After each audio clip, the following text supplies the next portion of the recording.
Welcome back to the Budding Author Podcast, our first live show. How about that? We got Michele Kwas with us. Well said. Hey, I've been practicing that all day. I've been practicing that. Michele was, of course, one of our winners on Finish My Line, so gets an invite on the show. But you've been on before, haven't you? And we had a good old chit chat then. We did. When you're on last time, we talked about the impending doom of AI and how it's affecting things. And I've seen on your channel as well that that's a big growing problem, isn't it? It's a mess. So since we talked, I thought that I was small enough to fly under the radar of that whole library Genesis debacle with Meta, where they've just been data scraping websites and uploading pirated books to the shadow library Genesis. And then they're using those books to write AI writing programs. And from what I understand is their goal is to have the program write more like a human. So they're looking more for emotion and for whatever, not just technical information. So, and I've been checking since that Atlantic article came out, and it was, J.K. Rowling, Stephen King, all the really big authors. And then a year and a half later, there's my little name with my second book, and I got to tell you, that has to be the most emotional book for me out of my entire series, because it was just after my mom and my best friend passed away. I'm on lockdown. I'm homeschooling. And I'm traveling the world literally as Danny Trueheart travels the globe on a tour in the book.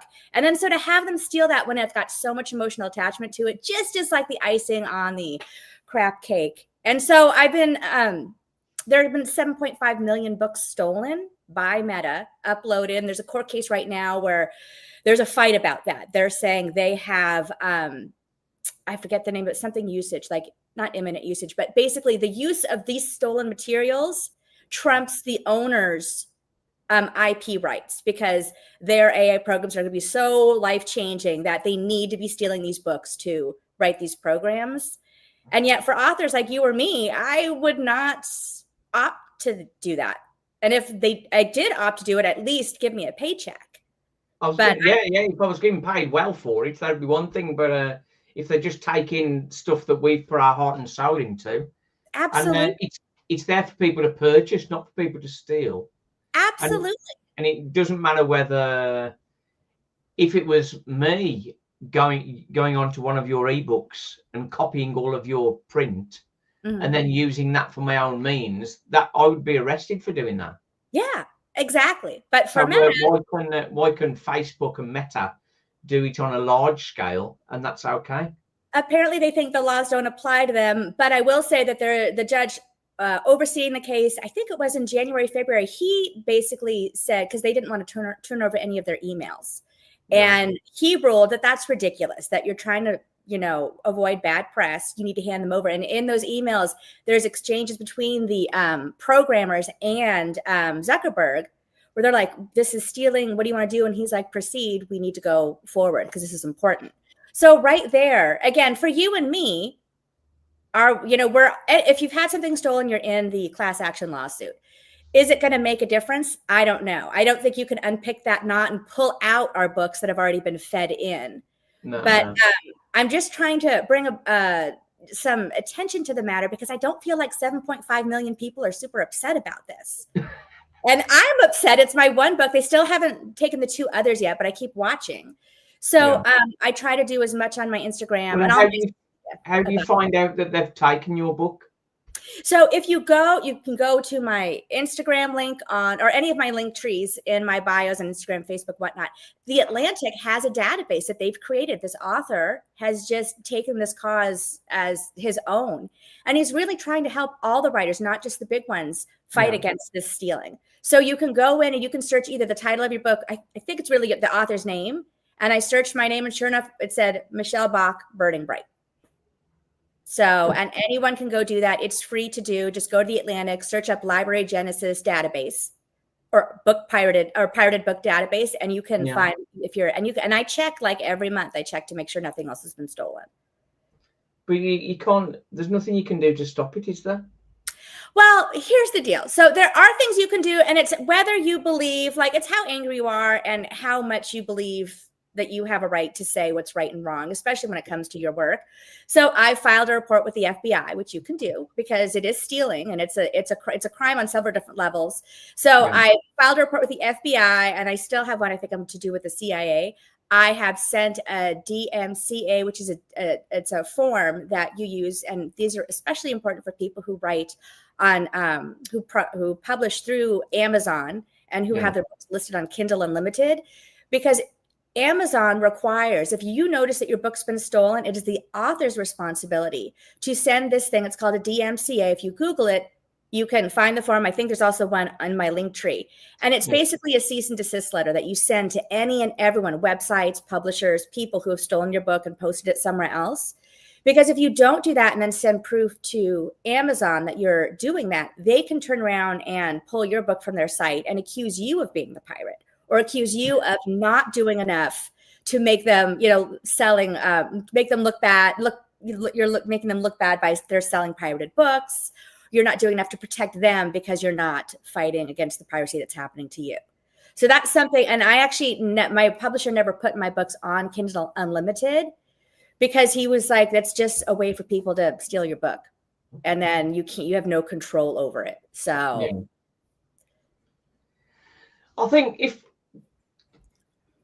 I understand the development of AI and the machine learning and the sorts.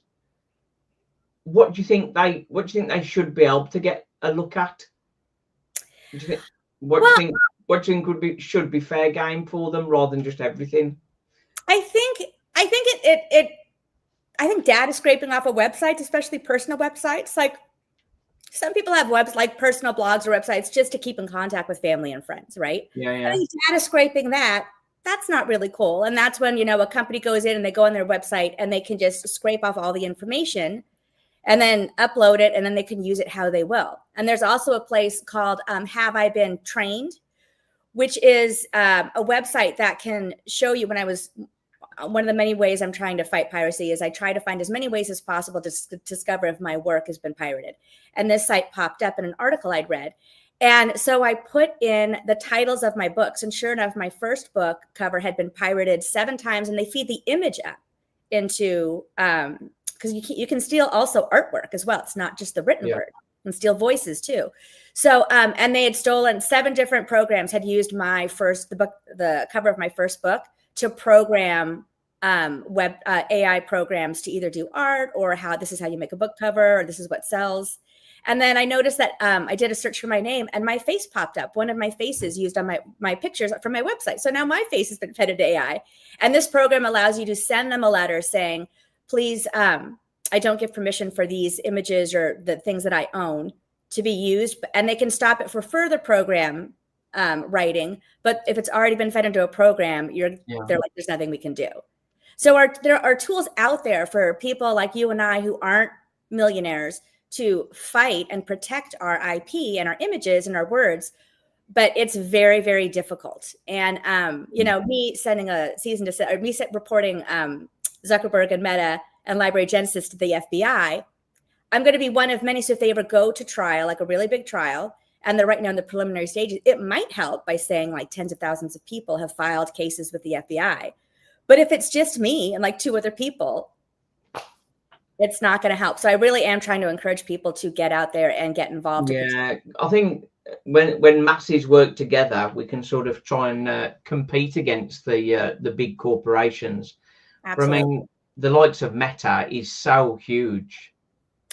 Yeah, and I mean, and look, I'm on Instagram talking about Meta. I mean, they're not gonna like that. I keep expecting my account to be taken down. It hasn't yet, but so I try to be careful with my hashtags because I don't want to do something that's automatically get me pulled off or get thrown into Instagram jail. But it's one of the few platforms I have that can reach. I mean, you're in England, I'm here in California, but I'm able to connect with you, and we've connected multiple times online. And so it's one of the few platforms authors who aren't famous have to get the word out, not only to sell their book and about their writing career, but things like book writing and how to protect yourself, or what can we do to work together. And I've met some other authors who are on podcasts and things like that, and they're also fighting. And it's been helpful because people are spreading the word, but I'm surprised that not more people are out there I'm like livid. So I'm surprised more people aren't as vocal as me. So yeah, I think if I think from my point of view, if I was sort of selling like 1 million copies a year, and it started affecting my income, mhm. then I would have a big case and I'd sort of be going rampant about it. But I think for smaller authors, it's like the perception that they're taking money off you is not there. Yeah. But it's how they're using the information. Because effectively, what they'll be doing is writing books and publishing books, and the world will be full of AI generated books. I know there's enough competition already, so that takes us to a whole new level. Yeah. How do we set ourselves apart from AI generated writing? Because it's very good now. I can remember I had Kylie Keating on, and that's over 12 months ago now, and she was saying the AI generated stuff lacks the emotion and depth. But I mean, I don't think that's the case anymore. I think it has the same depth. I will say I do think it still lacks a little bit of the emotion, and I think that sometimes the consistency. I think it can do it for short chapters, but I think long term, watching those arcs, I think that's where it's going to happen.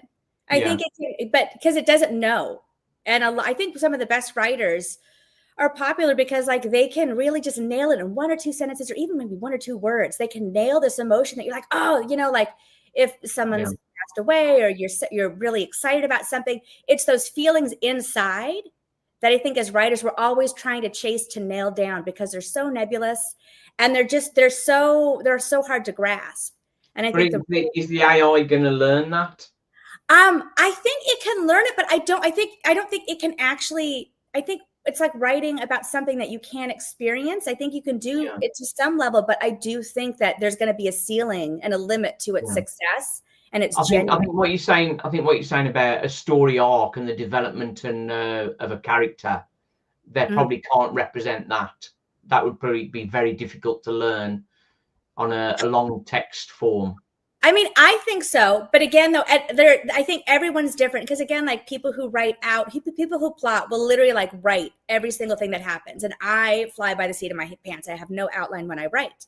And I find that makes my trajectory and my arc almost more true because that's kind of how life is. You don't always know. And then sometimes something wild happens and it just pivots. So I almost always feel like I could screw up my book by not thinking of the idea because I haven't outlined it. But that's another fear. But so yeah, I think that it's always going to get better. It's always learning. But I just think it's that humanness, that what makes us fallible and what makes us make mistakes and say words the wrong way or what have you. I think that is what makes human books totally different and separate than AI books. Yeah, it's definitely a big issue for the competition, especially, isn't it? And what are you working on at the moment, Michele? So now I'm working on, I haven't released the title yet. I'm editing this book to give to my agent. She's waiting for it so she can get it out to publishers. It is not a young adult book. It's a regular women's fiction book. It's a comedy, and it's about a young woman who inherits a business that is not what she thought it was, and she has to figure out how to run the business while it's being investigated by the police.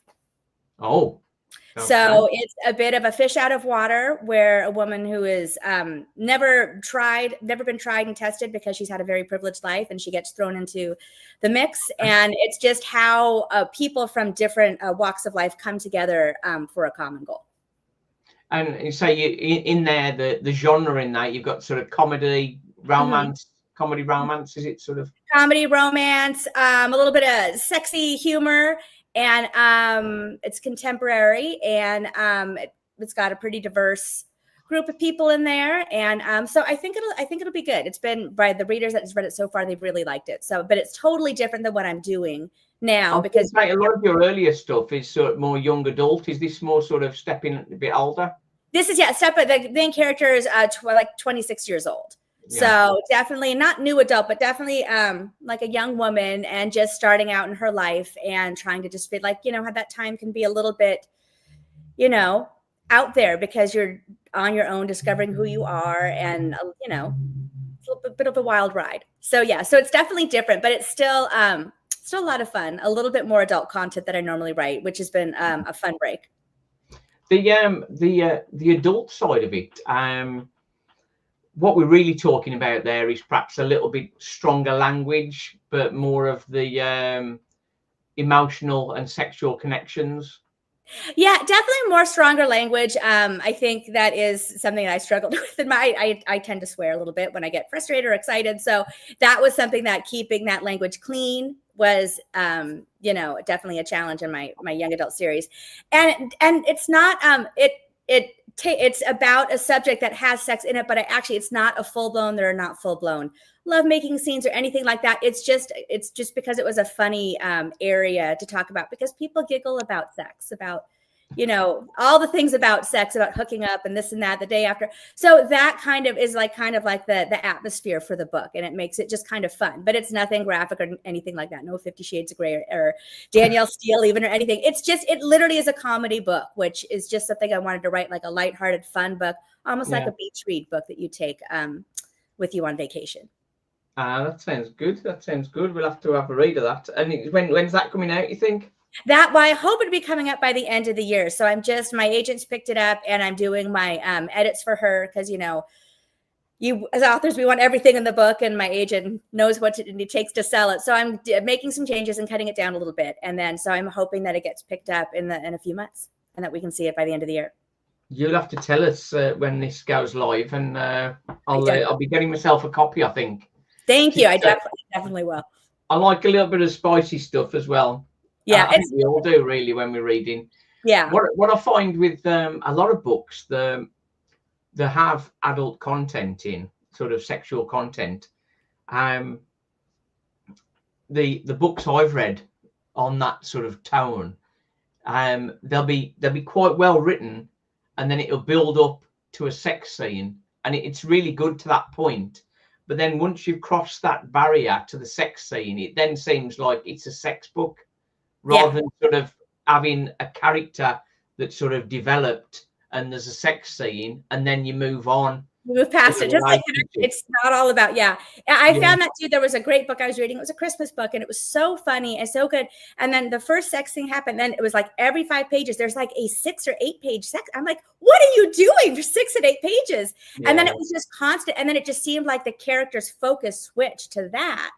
Yeah. And not that, again, but it just, to me, it did change the story a lot. So I'm just trying to keep it very light and again, it's more just in the atmosphere of it where I'm not like talking about all this stuff, but it is just, it's just a new element that writing a clean read teen series, it's something that you don't touch on because I wanted to make sure that my books appeal to all audiences. And some parents have very strict rules about what their kids read. And so I wanted to abide by that. And meet that because then you get more readers. And my whole goal with that series was to talk to people about the dangers of fame and the pressures of being in the public eye, even on social media. So from that series, it served me well. And for this one, I like to think of myself as genre fluid. I like to write a bunch of different genres. I have a thriller I want to write. I want to write all these different books. So when you're doing that, should you write under a pen name? Well, that's what we're going to discuss with my agent next, is to see, I do think this series might come out under a pen name. And I know that it hurts the audience in the sense that I've got to build a whole new base. But I do have a lot of adult readers who have read my young adult series and are looking forward to this book being an adult book. But I do think I don't want to like have one of my readers automatically pick it up the library, order it on Amazon, and then discover, because they're a teenager, like, oh my gosh, this isn't for me. So I do think that like I probably will separate my young adult books, because I do intend to go back and write more young adult, but then have my adult books written under a different name, which I need to figure out right now. So that's the thing is, if you want to write under a different name, how do you promote that then? I know obviously through a publisher that would help. Yeah. The publisher's then referring to a writer that previously didn't exist. Well, there's no socials for that writer. Yeah. I will probably have to link my socials, but have a separate account for that, and then just link both socials because I do have quite a fair amount of following on some of the social media. So I will have to switch that back and forth. It'll be a challenge, but again, I also, for me, I like to write what I like to write. And obviously if I were like Stephen King and was making $1 million writing, horrors, then I would stick with it with my one name and I would just live in that life. But I'm not Stephen King. And so I feel like it does give me the freedom to find, and if I find a genre that I end up selling 1 million books, like maybe this is my genre where I sell millions of books and that'll be my name that I write under and whatever. And you've seen a lot of the authors I follow write under different pen names for different types of books. Yeah. So I'm not. That's more for seriously like famous authors more so, isn't it? I've seen a lot of smaller writers too, right? Because again, it's the subject matter. Because a lot of them will write a kid's book or a teen book, and they'll have one name, and then for their adult books, they do have a different name. But then in the book cover, they listen, even the kid book, but also by this author, and they'll list the other books so that people can find them. And I've seen in people's bios online that they'll say also, author of these books under this name, and they'll have it all there too. So I feel like I know it's a bit of a risk, but I do feel like it might be better just in case someone searches up the Danny Trueheart and they accidentally take this new series by mistake, which I don't want. So yeah, I think because from my point of view, my first 3 novels were a little bit on the spicy side with sort of adult content. What I've been writing at the moment, I've got a young adult series and another young adult novella. So obviously there's no sort of descriptive sexual content in that. So but I'm thinking of probably keeping the same author name for that. But I've also got another project. It's a bit of a cheeky project, which is a sort of a sex scene sort of montage, effectively. The idea behind it, we've all seen these Christmas films and these rom-coms where things get to a point and then it's sort of like to the end of the movie and like they go off into the sunset. So the series I want to write is the next scene. So when they actually sort of finally get it on, sort of thing. The one, I don't know if you've seen the story of Walter Mitty. Have you seen that? No, I have. Because like with that one, he's quite a subdued guy, and then this girl's quite positive with him, and then at the end of the movie, they're sort of just finally getting together. So I want to write the next scene. So when it all finally happens. Yeah. Oh, that'd be fun. I like that. And there's another film. It's a big favorite of mine. The Christmas Miracle. It's not a film you probably heard of, to be honest. There's nobody massively well known in it. But I really like the story. Effectively, there's a philanthropist that is like a secret Santa, and he gets this lady to help him, gets this woman to help him, and the story of that, where they're sort of gifting things to people around Christmas time and that sort of thing. It's really nice. But there's a guy that she gets together with, but she's really sort of had a lot of hurt in the past. She's sort of not really opening up to this guy. So I've started writing the scenes of where that sort of finally breaks through. And what I thought it would be, and now this is typical of writing, really. What I thought it was going to be the sex scene, but then when I'm writing it, it's like, no, it doesn't actually happen, and so it sort of pushes onto another. So it pushes onto another scene. So it's like just a bit of a slight move forward from where they were, but sort of not to sort of not that depth. So it's all keeping it real and that sort of thing. So it's all fun, isn't it? It is fun, and that's the best part. And I love that when your characters surprise you, because you have like and that's one of the reasons why I don't like to outline, because I know kind of where I want to go. Yeah. But I feel like if I get too serious about they need to do this, then I miss out on that moment where, because if they had to have, relations right then, you would have lost that moment. And even though it's not where you thought it would be, I bet when they finally do get together, just like real life, then it's going to be so worth it because they had this moment together. I love that. Well, it's just building to that moment, isn't it? Can't be forced, can it? As you say, if you plot it too clearly, it's a bit forced. It's a Yeah. bit forced in there. And I've got an interesting one at the moment. That's what I think. That's what I think AI is going to miss, because they're going to plot everything in advance, and I think that they're going to miss those moments, those building moments. And also, I mean, how often does AI fall in love or, you know, meet a stranger that they're uncomfortable about? So I think it's those things that, yes, you can have this list of words that you use when someone's nervous, and this list when you do this for a sex scene or whatever. But I think it's that combination. That's what is inherently human, and I think that's what you're doing with the scene that you're writing, and that's what's going to make your story way better than anything that an AI program can write. It's I think AI would struggle to understand the complexities of the pinky. They're sitting together on the settee watching a movie, and their pinky fingers touch, and so like the effect. Yeah, we've all done that. All this energy and the heat going into the one little pinky finger. It just but that's what makes it. That's what it is. That's and what all the emotions and nervousness on one side, and all the anticipation on the other side, and it's sort of the electric sort of pace that's building up within that. Yeah, that's all fun, isn't it? I love that. So, are you still doing a lot of your own editing, or are you getting the editors to do that now? Well, I am atrocious with grammar, as I think we've discussed before. So I do have, I have a couple dear friends who will read before I send it to my agent to see if she wants to pick it up. So they are very good with grading and grammar. So they have slogged through my manuscript already. And then when I sent it to my agent, we had another editor come through and just pick it up. She's always fascinated with how I choose to use the comma as opposed to my actually using it the correct way. So, and she did some story notes as well, which was helpful, because it just is, you know what it's like, you're writing and there's so many, you know, plates spinning in the air that you've got to keep up, that it's just nice, because she might be like, oh, there's the connection for this thread is lost for this character, or what happened to this, or, you know. So it's nice because I'm just now tightening that up, and I'm hoping to get it back to my agent within like 10 days. And then the real fun begins, waiting to see if someone wants to spend money on it. So that's always, you know, trying to convince somebody to spend a couple, you know, $10,000 or so to print my book. So nice. I have a big question for you.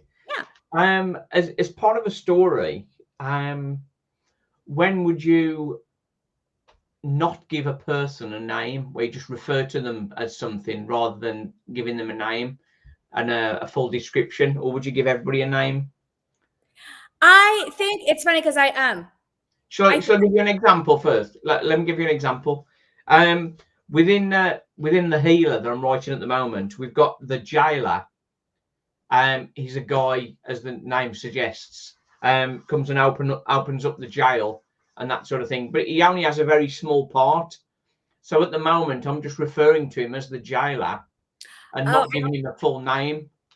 I think you could do that, because I think that keeps him just in that anonymous role. And it keeps him very much, especially if you're in the personal and emotional stuff of the person being jailed. I think it makes it very impersonal and cold, and just he's got almost like he's a robot. He's got a job to do, and that's it. And maybe the character is trying to make some kind of connection with them, and it's just like not reading at all. So for that thing, I would definitely do that, because I will say that there are certain characters that I might not, and I don't have a long running character, but just if they're just in there for like a couple paragraphs or whatever, a couple pages, I might just call them the man, the woman, or whatever their description is, because they're not long term, but they are fulfilling that role. And so I think that, but in your instance, because he's a jailer, or like the executioner, or like the judge, where all of those are very heavy and powerful positions, that sometimes is enough. I don't think you need like the name for that, unless you wanted him or her to have an interaction with the character, like a personal relationship. Yeah, I think generally speaking, if I've named someone and given a lengthy description, that's telling people that this person is significant to the story, and they're going to have a big part of the story. If they only get sort of like a casual mention and don't get named and fully described, then sort of like that's not a person you need to really worry about. I do sort of switch things around and go into detail, a name and a description, and really detailed people that I'm not going to include. It's that's more on the sort of thriller side of things, where you think, oh, that person must be significant because they've sort of named them and gone into detail. and then So you just you're get planting killed. the breadcrumbs, and then you want to lead them off on the false path. So that's what I'm going to be doing in a couple books from now. I've got to finish this one. So, but Well, yeah, that's it. What we had in Time to Click. There's one character, and a couple of my readers have said sort of the person, they were gone before they'd really got to sort of know them, sort of thing. But it was such a lovely character, sort of sort of comforting and helpful character, and it was sort of set up for them to sort of be happy ever after, sort of thing. But then it didn't happen out that way. But I mean, she's sort of set up and introduced and really sort of brought into the fold in a real caring, nice way, and then sort of 4 pages later, she was dead. That's good though too, because you want people to be invested. That's the thing, and that's how you get invested in a story, especially if the person gets killed right away. There's got to be something that makes you be like, why? You know, whether you really don't like them, but a lot of times you really want them to fall in love with them and then be like devastated that they're gone, and that's why they keep reading. Well, that's the thing. It's I think from my point of view, when I was writing that, it was, this is a lovely person, I really like this person, and then so look, well, hang on, this is going to happen next. And then they get finished, which is that's got to be hard but fun at the same time. Yeah, that's it's, you've got to have people die sooner or later sometimes, haven't you? That's it. And yeah, and you definitely need that. Next big question for you: standalones or series? It's funny, my sister asked that because I think I tend to seem to write series. My thriller I see as a standalone, but I think my problem is that I see such a big world for these people that I'm writing about that it's really hard for me to contain it in one book unless it's like War and Peace type number of pages. And I think because this is again an idea I came back with years and years ago, and I wrote it as a TV show and it didn't really go that far. So I come back to it and I'm putting into a book form. And for me, I can really see it taking off into a series. And as a reader, I like a series because I like to know where I'm going to go for a little bit. I love reading standalones, but I do like it when I find, oh, it's a trilogy. I like that because then I can look forward to, read a book, a couple books in between, then go back, read that second book, a couple books in between. I like that. There's something very comforting to be able to return to that same world or those same characters in a few months' time. I enjoy that. So I think as a writer, I find that's probably why I do that, because as a reader, I love reading usually trilogies. So well, I think trilogy is sort of like it's a nice little set, isn't it? I finished a trilogy, and then a couple of my readers are saying sort of like, oh, when's the next one? And so now that was it. Yeah. It's like now you should carry on that series. And it's like, hang on, that's sort of, I was a strain that had sort of finished. And I'm just wondering whether if it was selling 1,000 copies a week, then I would probably write another one. But I think in some ways it's, if the sales do really well, then maybe I will sort of revisit that character. Yeah. It was a character I've sort of fell in love with, sort of thing. But we have all the projects to work on as well. So it's and that's kind of where I am too, because I do have actually a prequel series all lined up for my young adult series, because I had to pull all of the adult perspective and backstory. Yeah.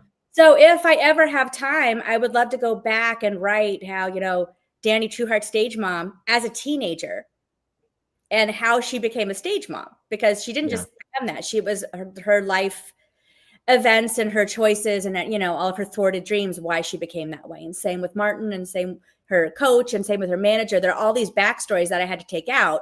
So eventually I'd like to do something with that. I don't know about you, but I tend to write, sometimes there's extra characters or things that you've got to pull out when you're trying to sell your book. Yeah. There's only so much room on the boat. You can't have everyone. So, but I do put them away to see if I can slot them in somewhere else, or maybe come up with something else with them in the future. Yeah, I think that's typical to have the extra characters that you have to cut. Yeah. There's one character which I'd sort of, in my head, was Emily Blunt, the actress, and I remember having to take her out and I sort of combined the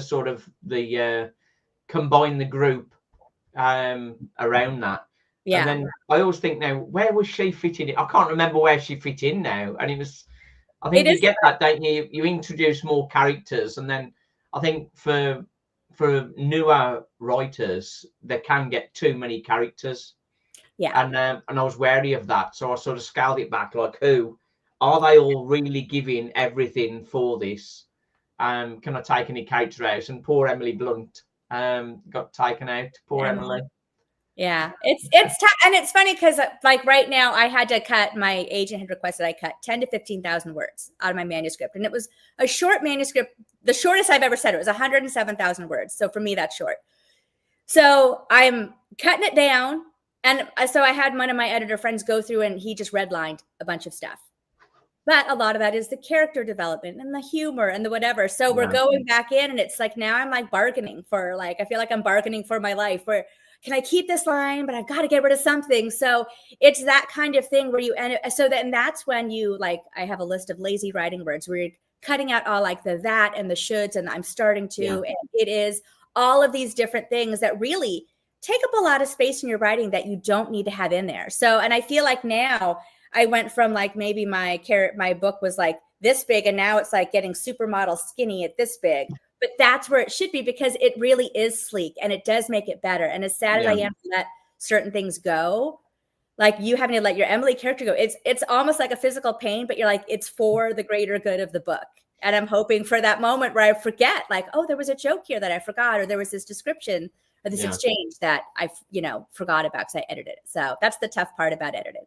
So final question for you is, on your first draft, what do you miss out? Like, from my point of view, when I do my first draft, I don't include much description, any senses, and sort of the emotions and the internal monologue and that. So I don't include any of that in my first draft. What do you sort of include, and what don't you include in your first draft? Well, my first draft, it is like a bare bones building a house. So, and I try where it flows naturally, I will write feelings, and I'll write maybe a description, but I will be like, describe room here, describe luxury room here, describe fashion here. And I'll like insert joke here. So I do a lot of that too. So even like if there's humor, I will do that. Or like I want like a quippy zinger, like an end to an argument or an insult.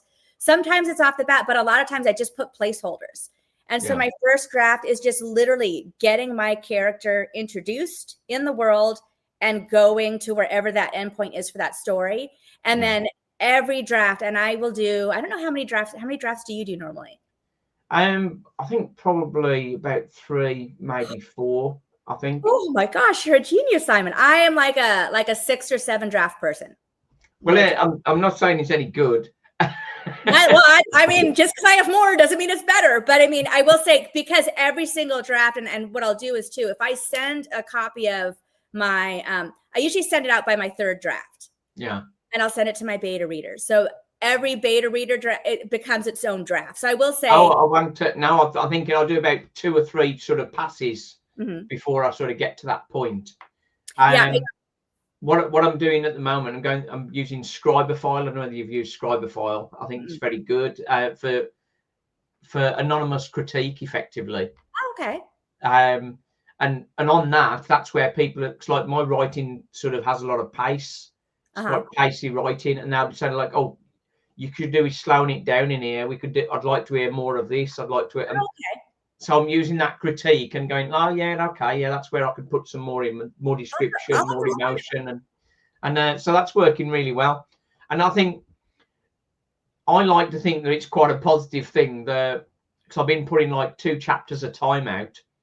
But now when I put it up for critique, the same people are coming back because they're enjoying the story, and so that's nice. That is very good. I'll have to look that up and see, because right now I send it to I have like 3 or 4 people that I really trust that I send it to, and they will tell me this is not working at all. I don't get it. Yeah. Or they'll just be like, she went into the middle of the room and then she had her purse. Well, how'd she get her purse? Like they'll catch these little things as a writer you don't catch. Or so it's been really helpful. And they help me with a lot of my story, and then I'll send it out a little bit further. But that would be nice to have just a place where I can go and not have to search out people to get the critique. They could with Scribophile, you critique others and you gain points for critiquing others. Okay. And then with those points, you can then put a submission in for critique. Okay. So that's good. It's funny, some of the comments you get back, some of it's very insightful and some of it's like, hang on, how could you not have got that sort of thing? I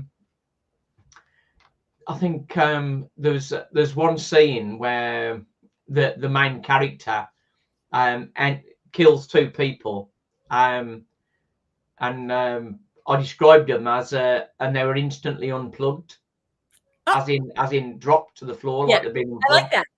And cause you have to find different ways of saying that. Of course, yeah. But their question said, like, what do you mean by unplugged? Did they kill them? It's like, well, what do you think unplugged meant, really? Sort of. It's funny though, but I think that's true because you use words in different ways, right? Yeah. And I might make a noun a verb or a verb a noun just because it just fits. I talk that way, and so I tend to write that way sometimes. Yeah. And the editor was like, "This isn't a word," and I'm like, "I know, but we're using it anyway because that's it." And it's just very funny because the editor, she's really, really great, but something she just didn't get. She's like, "I don't know what that is." I'm like, "Okay," and I'm like, so I'll like because we do track changes, so I'll write her a note back so she knows what it is, because some of it's either like, because I am not in my 20s, so I research a lot online and I watch a lot online to kind of stay current. So then she's a little bit older than me, so then she didn't know, so I'm trying to keep her up to date. So you're making up your own words for your own delight and that sort of thing. Occasionally I do. I think all writers have been guilty of that too, so I feel like I'm in good company. But yeah, once or twice I do. And another one of the critiques I've got, sort of like part of the story, it's a developing narrative for a paranormal realism, and so that some of the critique is saying, well, how exactly does that happen? It's like, well, I'm not telling you. No, for sure. But I mean, it's a good. But I think there are some, because again, it's also too depending on what type of genre they normally read. So you might have someone reading yours that doesn't read your genre at all, like might not understand any of that.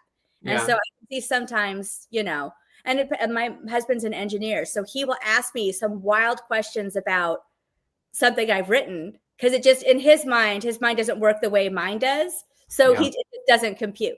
But that's kind of the fun thing about writing, is because the fact that someone whose mind might not necessarily work with your genre is still wanting to read it. I mean, I think that's pretty cool. And I think that's where perhaps the Scribophile perhaps is a challenge, because if people are reading sort of chapter 14 and 15 and they haven't got a feeling of the whole of the book, they're more doing it. Their role is more of an editor, sort of line editor, rather than sort of, because they won't understand the full nuances that have sort of been developed within the book. Definitely. But I will say, though, it does also, just as a writer, give you a good idea, because if someone could read chapter 28 without having read before or after, and they're sucked in, that says a lot about chapter 28, that it's on the right path. So I don't think it's necessarily a bad thing that people aren't able to read. I mean, maybe they are, but they can't go back and read from the beginning. I think a lot of times, because I'll flip through when I go buy books in the bookstore, because I still read physical books, I'll go through and I'll read the book, and I just will pick a chapter at random to see if I like the writing. Because some writing I don't connect with, and I don't know why, it just doesn't click with me with the way my brain works. But and I think that if you can get people reading just random chapters and they're still engaged and they're connected and they want to know more, I think that your job's done. Yeah. So I think I'll just send it out now and then. Yeah, definitely. My challenge with this one is the story is written, but in my head I'm thinking perhaps if this goes well, can do more. So like turn it into a bit of a series. But because it's more of a novella than a novel, it's sort of like, well, maybe I should just continue this and make this more into a novel. But I think because I'm sort of testing the water a little bit, maybe it's best to keep it on the shorter side to see whether it gains traction or not.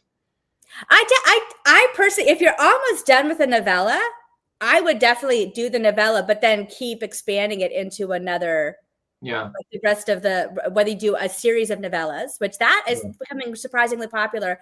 I've read a couple of different novellas from different series where people write just very, very abbreviated books. And then the whole thing is like a project, which is really nice again, because not everyone has time to sit down. Like if you're on a subway or a train or whatever, it might be nice just to have a slim book in your bag, just that you can flip through real quick. So I actually like that idea a lot. My first novels were sort of around about 65,000 words. Yeah. And this one's around about 40,000. Okay, yeah. So it's sort of slightly on the perhaps larger novella size, but I mean, but it's one of those where people can sort of read and just get straight into it and that. Yeah, I like that. I like that idea. I'm curious to see. I can't wait. Michele, it's been great to spend time chatting with you. Thank you so much for having me on the show, and thanks for shining a spotlight on the whole AI and book pirating situation. I appreciate that. That's it. We'll get it on the socials. We'll share it out and that sort of stuff, and see what kind of questions we have from it. I'm sure we'll get lots of questions from it as well. And yeah, all good. Well, thanks. Happy writing. Good luck with your novella. I'll keep an eye out for it. Yeah, and the finish my line thing. I need to try and get that. I'm not sure whether to just do sort of a set amount of them and then change and do something else, or whether I'm just watching it at the moment. It's sort of building, but it's whether it's going to carry on building or not. I think it's hilarious. I really enjoyed it a lot, and I sometimes don't want to answer because I already got the thing, but I love that kind of stuff. So I think it's good. It's a good way to connect with people and get people thinking. Well, that's it. I've started on my last one I put out this morning. I'm offering to send a book for free, an e-copy for free if people email me. So just sort of extend my email list and get more readers. Really, that's the challenge. That's the goal. I've been doing that 100-day challenge of posting, and that has been getting more engagement as well. So anything you can do to get out there is worth it. So you just got to keep trying to keep it fresh, haven't you? And that sort of thing. That's a challenge. Exactly. Nice one. Michele, you are lovely. Thank you. Thanks for having me on the show. Good luck with everything. Cheers. Have a good day. Bye. You too.